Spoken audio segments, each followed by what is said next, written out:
မြင်သမျှလိုချင်ပြီဆိုတော့အဲ့ဒါသတိထားအဲ့ဒါယူနေပြီမြင်သမျှလိုချင်အကုန်လုံးဒီလိုဖြစ်နေလို့ရပါမလားမရဘူးเนาะအဲ့တော့မြင်သမျှလိုချင်နေပြီဆိုရင်တော့ဒါပြဿနာတော်တော်ကြီးပြီမကြခင်ပျက်စီးတော့မယ်ဆိုတဲ့အခြေအနေရောက်သွားပြီမိန်းမတွေပျက်စီးတယ်ဒါကြောင့်ပြတ်တာယောက်ျားတွေပျက်စီးတယ်ဒါကြောင့်ပြတ်တာအမှန်မှာတော့ပျက်စီးတဲ့အကြောင်းအရာတစ်ခုတည်းပဲမြင်သမျှလိုချင်လို့ဟုတ်လားဒီလိုချင်စိတ်ကြောင့်ပြည့်ချင်းတာလိုချင်တာသမုဒိယပဲလေသမုဒိယကြောင့်ဒုက္ခရတယ်ဆိုတာဟုတ်လားဒီလိုချင်စိတ်ဒီအားကြီးလာလို့ပြည့်စည်ရအာရခဒါကိုစောင့်စည်းရမယ်ဒါတော့ဘုန်းတို့အာရခအပိုင်းမှာဒါလေးပြီးပြီနောက်တစ်ခုဆက်သွားဗါတယ်တော့ကလျာဏမိတ်တတာ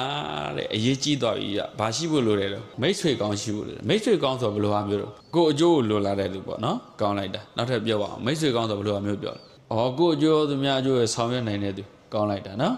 ကောင်းတယ်ဟုတ်ပြီပြောပါအောင်နောက်ထပ်တရားလားမိတ်ဆွေကောင်းဆိုဘယ်လိုဟာမျိုးပြောလဲလမ်းပြနိုင်တဲ့သူတဲ့အသိဉာဏ်ရှိတဲ့မိတ်ဆွေတဲ့ရက်နေတဲ့နာရီတနေ့2ချိန်မှန်တယ်သွားနေတဲ့နာရီကမမှန်ဘူးအလုံးမလုံးရင်ပြဿနာမရှိဘူးအလုံးလုံးရင်တော့ပြဿနာရှိဘာလို့မလဲရက်နေမှလားသွားမှလားပြဿနာကိုကြောက်လို့ရက်နေဘယ်တော့မှမတွေ့တတ်တော့ဒါကြောင့်ဘုန်းတို့သွားတော့သွားရမယ်သွားရင်ဘာတွေလုပ်အောင်ပြဿနာတွေနဲ့ရင်ဆိုင်ရမယ်ဆိုတဲ့ဟာကိုစဉ်းစားထား